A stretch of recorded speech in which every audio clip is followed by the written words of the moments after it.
Should I buy on unit price? I'm Tim Diesel, I'm a commercial real estate consultant. Today I want to talk to you about how you're purchasing property and what is kind of your standard in your area or what you're designing to look at. So one of the things I talk about is sending out letters of intents to owners that have properties that you have an interest in. So in this example, let's say it's a 20 unit apartment building. Everybody loves those. And your guideline is $100,000 per unit. That's all you want to pay. And that's kind of like your standard, and that's where you are. So do you give them an offer at $2 million, right? $100,000 per unit. And maybe if it's a 10 unit, you give $1 million, so on and so forth. Buying at price per unit is an indicator that you can use, which could work. The problem with this is, the only negative I would say, this also depends on the location of the property. So if your property is on the beach, well, $100,000 a unit doesn't make a lot of sense in some areas, right? What if you're in California somewhere? 100,000 units doesn't make any sense at all. What if you're on the other coast, in Florida, on the coast of Miami? Maybe 100,000 doesn't work.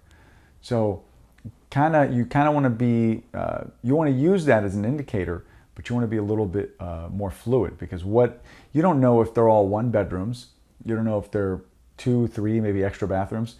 So look at that as kind of the general of what's going on, right? Because when there's a lot of new product that comes in, so a lot of Class A property, they're building these things like 200 or 300 units. They're not a fair comparison, because even if it's a 2-bedroom, 1-bath, that's a brand new product on the market. Your 2-bedroom, 1-bath is a little bit different.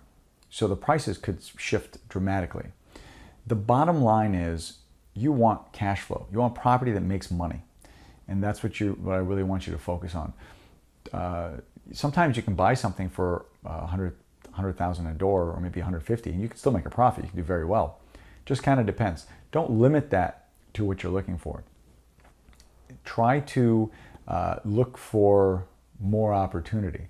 So just because you can find something for $40,000 a door, there could be a lot of work there. It could be the whole building needs to be redone. So that may have your cost drive way up. So that's not a hard and fast rule that I want you to use. Use it kind of like a pre-indicator to the stuff that you want. So when you're sending out letters of intents to people, you don't have time to go through all the properties that you want and you don't want. You kind of have a general idea, right? And you really don't have their numbers. You're not going to have anyone's numbers probably until you're having dialogue. But you want to get their attention. So that's a pretty decent indicator that you could say, hey, look, I'm interested. I'll offer you X amount of dollars, $100,000 per unit for your property.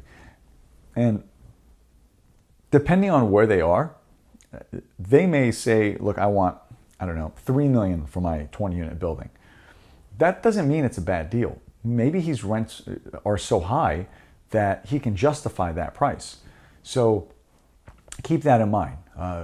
Buying at price per unit is good, but there are other factors that come to play, right? If the guy's had all kinds of things redone, he's upgraded the kitchen, he's raised rents, expenses went down because they separated all the meters, all kinds of things you could do there. So definitely it's something to look for, but try to keep that in your tools as something you're going to use, just kind of a quick little, I guess, guideline as to what you think the property could be worth. Because you want to make offers quickly, right? And there's no way to make offers quickly without having all the information. So you only have pieces of information. So most of the time, these owners are receiving letters that say, hey, I'm John Smith, I want to sell your property, or I want to buy your property, or you're interested in selling the property. You're kind of reversing it a little bit. You're giving them an offer. A letter of intent is not a binding offer, but it's still an offer. It's kind of saying, hey, look, I'm more serious than the next guy. So you don't want to be insulting, where some of these people give you really low ball offers, like these wholesalers, nobody ever calls them back. But you want to give them a fair offer. At the same time, They may say, this guy's a little low, but they'll talk to you because you're not so far out of the league there. So I hope that was helpful. If you have any questions on that, please let me know. Thank you.